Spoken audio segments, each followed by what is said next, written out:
Okay, so when we're drawing the head, the easiest shape to find, the underlying form, is going to be a ball. And so I'm looking for that shape.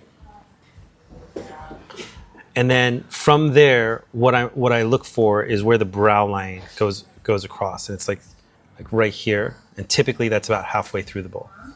So there's an angle to this. The next thing that I'm going to do is try and get the jaw down. The hair covers the jaw for the most part. But an easy line for me to find is this one right here. Right? So it feels like it's going across. And then on this side, this line curves down this way. And I see basically the chin is landing right about there. And I'm guessing at that. Later, I'm going to measure. But at first, I'm just taking an initial guess. So I think what I have here is a head that makes sense. But what I want to do is just measure this thing. Right? So I'll take this space and I'll ask how many times does it fit within here. So I should land like right around where the eyes are, somewhere here. So let's see if that's happening. So what I did was I went across this space, right? This space right here. And I want to see where that lands. And it should land like right about here. That's what I'm looking for. Right? So I still might be a little bit short, but we'll see. So it's just basically width against height. And it's not exclusive to that area. You could pick any part of it. You could say, okay, well, how many times does this fit into this or this going down? So I'm just trying to get relative proportions. My goal is to really focus on the overall shape first. And all I'm trying to do is get this head right before I even get into the features. So do you see how this is a line kind of going across, exits right about here? So that's a great line that kind of tells me there's the side plane. Right, and it pulls down. So again, yet another thing for me to look at and see, okay, is that actually working for me? So right about here is where I would start to bring in this indication of where the eye lands. So I'm really drawing the eye socket, the zygomatic bone, the cheek, pulling over and back into the jaw, right? So I start to kind of build all of this on top of that initial simple shape, right? Okay, I see the hair is kind of going across. It lands right about here. And then from this point to this point, I'm just trying to get averages, right? I'm not going to get into the curls and all that stuff.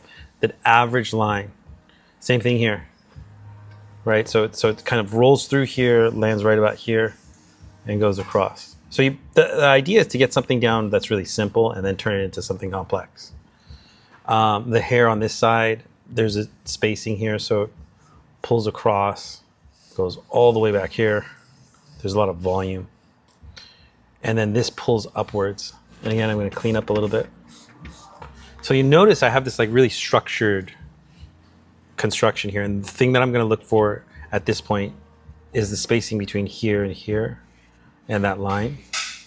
At this point, I can kind of determine, okay, well, there's the length of the nose, and usually it fits perfectly down here, which it does. So the bottom of the nose, so basically I need to find the middle position between this. So halves, right? 1, 2, so it's a little bit lower. So my nose should land somewhere around there. Okay, I'm not gonna get too much into features, but I think it's worth getting in the nose. It really points out at a certain point. And then it rolls down. And that's the underplane right there. This part goes across. And so the real question is do I have appropriate space to put in the eye? So I see the eye is kind of landing right about here. And then I'm looking to see where that lines up here. It should be somewhere here. And then where's the top of it? The top of it lands right here and it's at an angle. Like so. Right? The assumption that the eye is just this almond shape, it'll make you crazy. Never think of it that way. Always be open to the idea that some other shape, some weirder shape. And then I see a line going across this way. It pulls down a little bit. So really that's kind of the shape of my eye. And then it curves through. And then again, I have the same thing, the lid going across and then pulling through and connecting this way.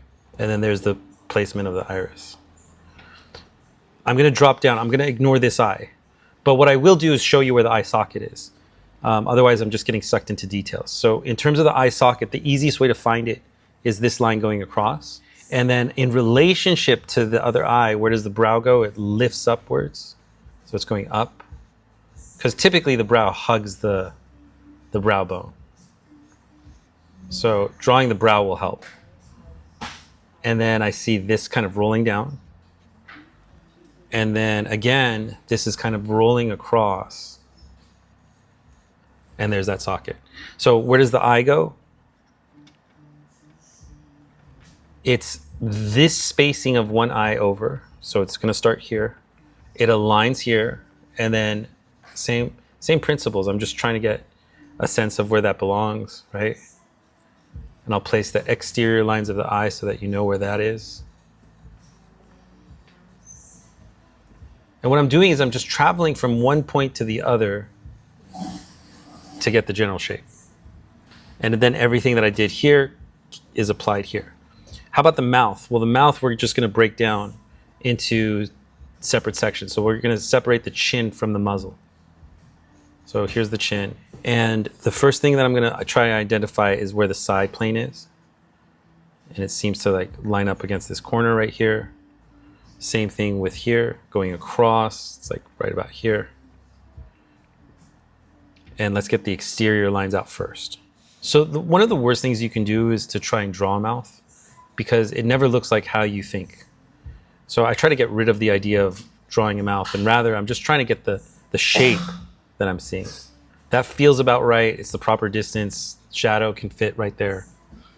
And of course I would tweak it, but I think that's a good place for me to pause. Otherwise, I'm going to start getting into so much detail, it'll overwhelm you. But as you saw, the core idea here, big shapes, medium shapes, small shapes, detail. All right? Yeah. Okay, good luck.